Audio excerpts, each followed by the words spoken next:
it's hard to even talk about because I know it's like resistance. But well, then don't tell a resistance story.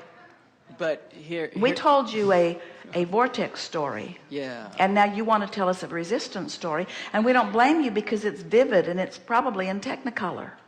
And it is, and that's the piece that I know that I struggle with because it's money. I'm tens of thousands of dollars in debt, and I've been almost unemployed for a year, and it's like, so the money thing for me feels often painful, and yes. yet I am aware of the vortex piece, yes. but it feels like, and like what you were saying earlier, when I get specific about it, it kicks me out. And it would seem irresponsible. It would seem irresponsible to not address the debt and the money, and yet you cannot be responsible to the vortex and responsible to your reality at the same time. You got to pick one. And if you're responsible to the reality, then you're not in the vortex, and if you're not in the vortex, nothing can change. And that's where I go back and forth, because I feel like I have. Why would you go back and forth? That's ridiculous. Why would you choose something that won't let the money come over something that will let the money come? Is reality that intoxicating? No, I hear you, and it's well, there's a piece that well, there's no missing piece. There's no missing piece. You know what it is, and it's that what you're observing plays it's logical that what you're observing would come up more often than what you're imagining, especially when it has to do with money. Money touches you in so many ways. So it's like that unpleasant friend that just walks around with you everywhere you go and wants to talk to you. And it's hard for you to keep positive thoughts in your mind because you've got this negative friend who just wants to keep talking negative. And you just wish they'd fall off a bridge, but they won't. They just go everywhere with you, and you just can't shake loose of them. And so you have to make a decision that you're going to sever that friendship for a while. And so when the thought about money comes up, you just look at it and say, hey, I told you I'm not talking to you. I'm not going to talk to you anymore. You're a downer. You bring me down and you keep me out of the vortex. In other words, find some way of making it vivid and real to you. And what we're talking about is determination. What we're talking about is decision. What we're talking about is focus. What we're talking about is willpower. What we're talking about is focusing your mind into the criteria that matters more. And what we want to convey to you is the vortex matters way more than the physical reality. But boy, is that ever a hard sell, because you all have been so intoxicated about reality. You and almost everybody you know just divides reality up into all kinds of piles and talk about it incessantly.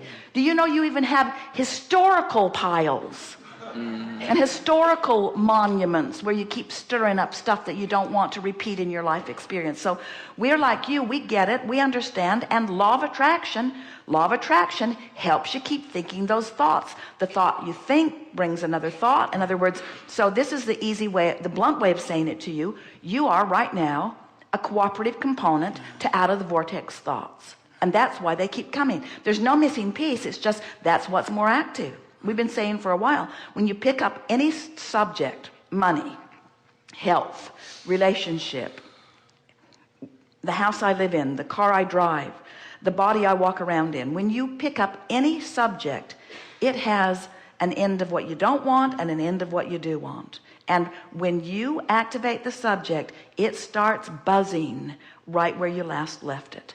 So when you talk about money, it buzzes where it's been. When you talk about money, it buzzes where it's been. When you talk about money, it buzzes where it's been. Now the whole time it's buzzing, it's throwing more into the vortex. So that's one advantage of keeping it stirred up, because more money is accumulating that you're depriving yourself of. But so it's buzzing and growing and buzzing. The vortex is growing and buzzing and growing and buzzing and growing. But finally you have to decide that you're going to go stake a claim on what you've put into your vortex. So you have to find a way of breaking the vibrational habit of thought. And that's why we've been talking all day here today. Stay off the subject of money. Stay off of it, because if you try to use money as the subject that you get into the vortex, you're not going to get in there and nothing's going to change. So focus upon the abundance that comes to you in other ways other than money. Right. Look at the vitality of your physical being. You are more abundant in that than almost anybody you know. Look at your ability to be here in this chair right now with all of these people in the room. That's an abundance that you tapped into. You have the abundance of a very clear mind. You have abundance of very powerful wanting. You have the abundance of source energy. You live on an abundant planet where the sun comes every morning. That's worth all the money that everybody's got right there. Right. In other words, that's abundance. The food keeps growing and the birds keep flying. That's abundance. In other words, you can stay off the subject of money and get on the subject of abundance even, and stay in the vortex. There is so much. It's just a matter of wanting to feel good more than you want money. Right. That's really what it comes down to. Wanting it, because, and that's why we do such a sales job about it, because we know you can't put a price. We sound like a credit card commercial. It's priceless. You can't put a price on clarity. How much do you pay for clarity? Well, that prescription is expensive, isn't it? You can't put a price on clarity or on that feeling of exhilaration. Right. What would you pay for that? What would you pay for a day like today? Yeah. Did you look out there? Yeah. Did you look at where you are? Did you see what's out that window? Did you smell that air? Did you feel that well-being? Esther was walking down the street with Jerry in Bethesda, and she stopped, and Jerry said, "What?" And Esther said, "Do you feel how stable this planet is? Do you feel how it's moving at astronomical rates in proximity to other planets? And do you feel how stable it is here? Do you remember how stable it was in Texas and Del Mar? Do you remember what it was like when we were in Stamford and Tahiti? Do you remember what it was like when we were on the ship in the Mediterranean Sea and when we were in the Alaskan waters? Stability, stability, stability, stability. Everywhere we go, stability, stability, well-being. There's well-being everywhere. Just look for it and talk about it and bask in it and milk it and activate it in your vibration. Notice the abundance that is yours and how often it's showing itself to you.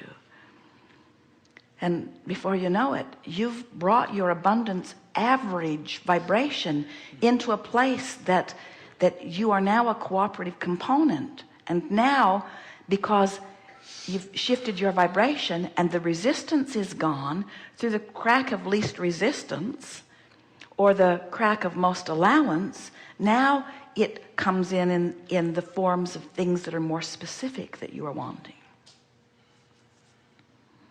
Every time. Yeah. Jerry has been saying for a long time, things are always working out for me. Right. And most people looking at him would say, well, duh. Right. In other words, his life is in a really good place. In other words, why wouldn't it work out for you? But he means it in all the subtle little ways. Right. He woke up the other morning in a city and said,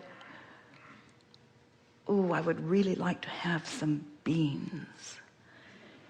And so Esther thought of all of the restaurants where Jerry likes his beans, and none of them were in the city. She didn't know how she was going to find any beans for him. And it wasn't critical. It was just, wouldn't it be nice if I had some beans? And then all of the cooperative components in the universe began to ascend in order to provide them.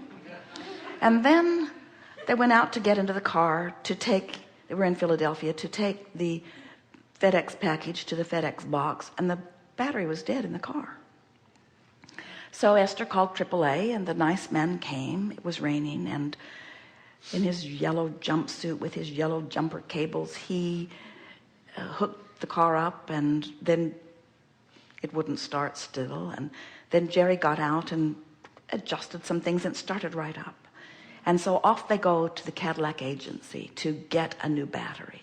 And wouldn't you know, right next door was a restaurant that had the best beans. And Esther said, if it takes a dead battery to get beans for you, I'm in. I'm in. I'm in. I don't care what it takes. Yeah. They had such a lovely day interacting with all kinds of wonderful people. They actually had a better day because of that dead battery than they would have had if they'd not had a dead battery, because it took them into involvement and engagement and fun with all kinds of wonderful people. And Jerry said to Esther as he's eating his beans, everything always works out for me. Yeah. Everything always works out for me. Yeah. And we want you to acknowledge that. We want you to acknowledge how everything is working out for you. And oh, you can have a little shadow in your life where you block the sunlight of well-being, and then until you can call it an issue. But everything is still doing its best to work out for you. Anyway. Things are always working out for you anyway. In other words, the Cadillac agency didn't have to choose the agency that was right next door to the best beans in the city. They didn't have to contact the man at the Cadillac agency who was so receptive to their call, who told them to come right over. They didn't have to go to the Cadillac agency where the man said, jump in, I'll take you to the restaurant. In other words, the cooperation was just astonishing. You see, the universe is always orchestrating on your behalf. We just want to sort of zap you with an awareness, and of course we cannot do that. Well, maybe we did.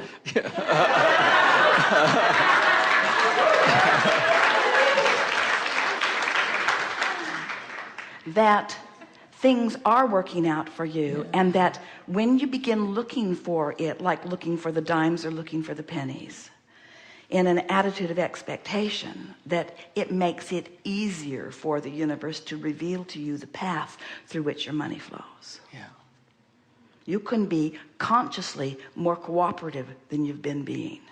Yeah. In other words, you can let your well-being come the easy way or the hard way. Yeah. It's up to you. Yes. Thank you.